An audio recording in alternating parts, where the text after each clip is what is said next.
We're going to head over to Canada.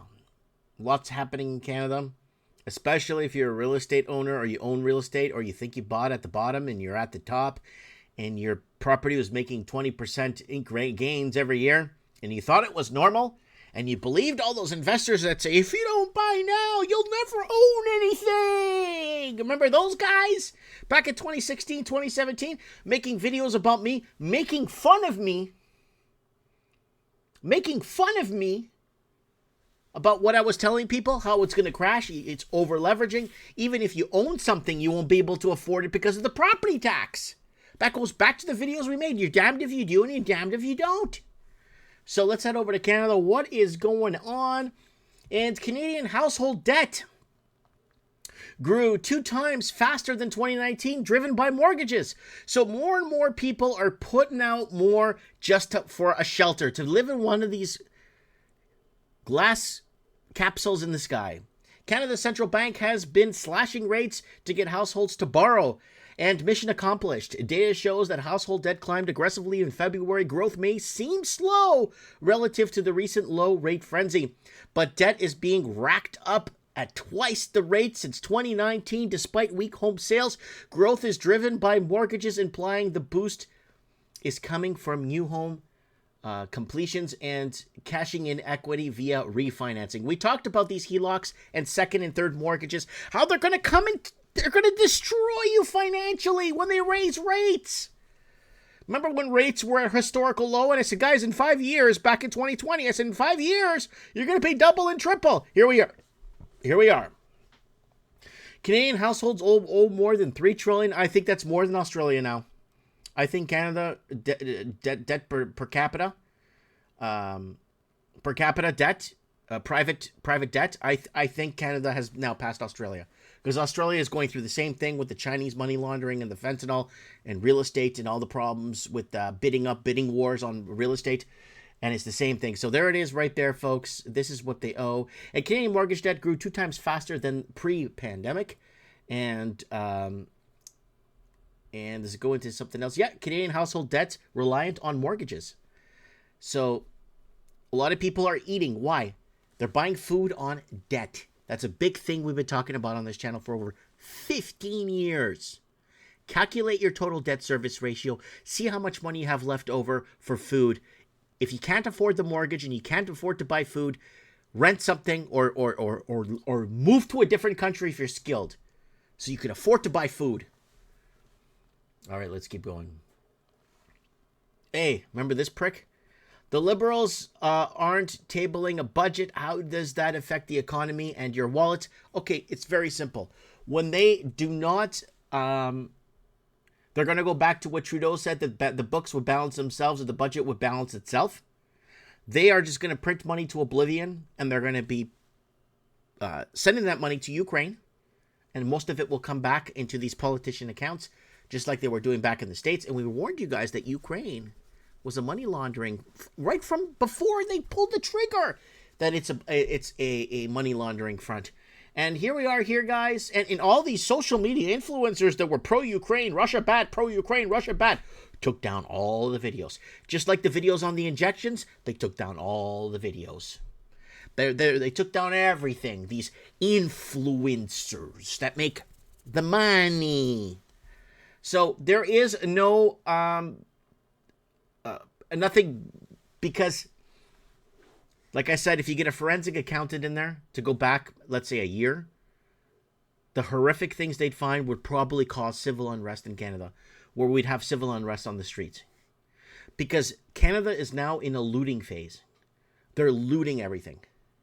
The leadership is looting our futures, our kids' futures. I don't have a future.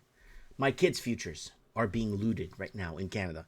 So when they don't have when they're not tabling a budget, it's because they know it's so bad that there's no way ever that they could ever fix or correct this. And that's what I kept saying back in 2016, 2017, 2018. The videos are up if you want to watch them. Look at this financial stress they put us in. They're either going to have to go to hot war or pull the trigger on a pandemic. And both happened. Let's keep going. Canadian real estate prices slip sharply. Further downward pressure builds. Again, just sharp downtick in April. The medium trend also reveals that this is more complicated issue than just trade wars jitter.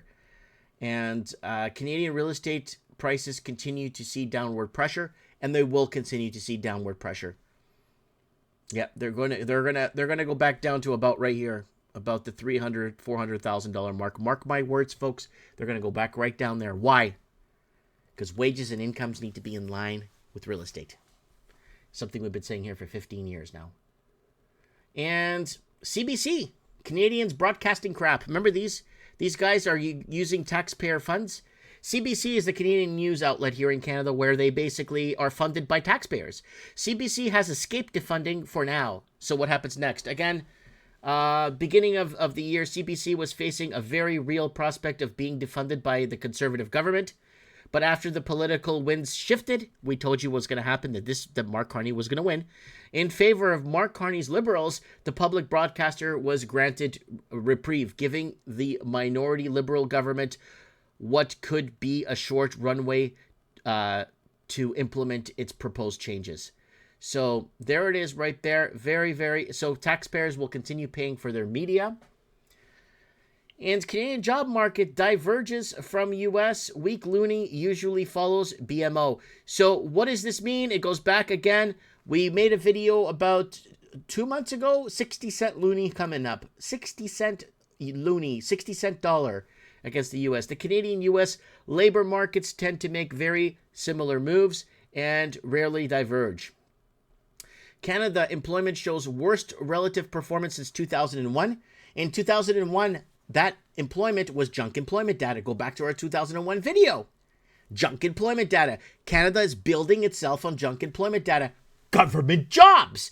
Government jobs don't mean shit. It's private sector that means. And Canadian job market divergence, weak loonie. So we're going to see a 60-cent loonie coming up, guys. Mark my words, we're going to see a 60-cent loonie. Or 60-cent dollar, whatever you want to call it. And Chow, this lady here that won the Toronto mayoralship. She ran for mayor. She barely speaks any good English. Won the Toronto elections as mayor. Now, I got a little bit of a meme I put together for that. The day after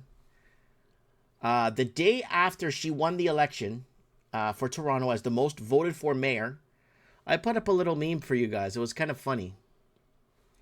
Take a look at this. Yeah. So this was her official government page right there. Official government.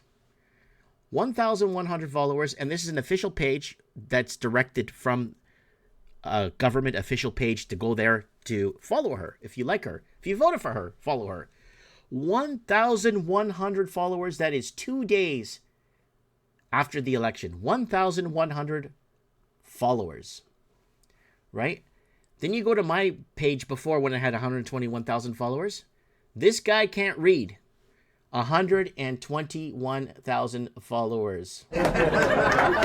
So this is all staged. None of this is real, folks. You go back to her page now, she has a couple of 100,000, but those are bought and paid for followers, right? Because 2 days after the election, the most voted for mayor of Canada with an official government page. Like, what is this? And it doesn't add up. And the guy that can't read, like, that's me. I can't read. Like, it doesn't make any sense at all. But there it is, folks.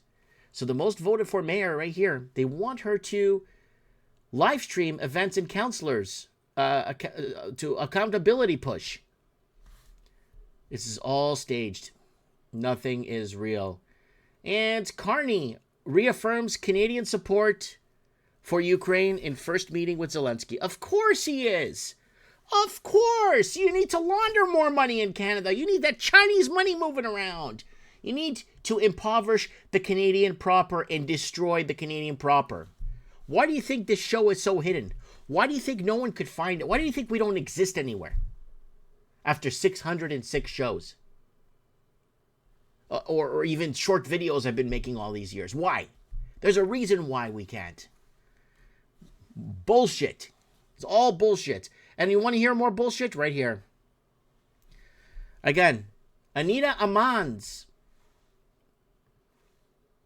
appointment as foreign affairs minister draws praise from Ukrainian officials.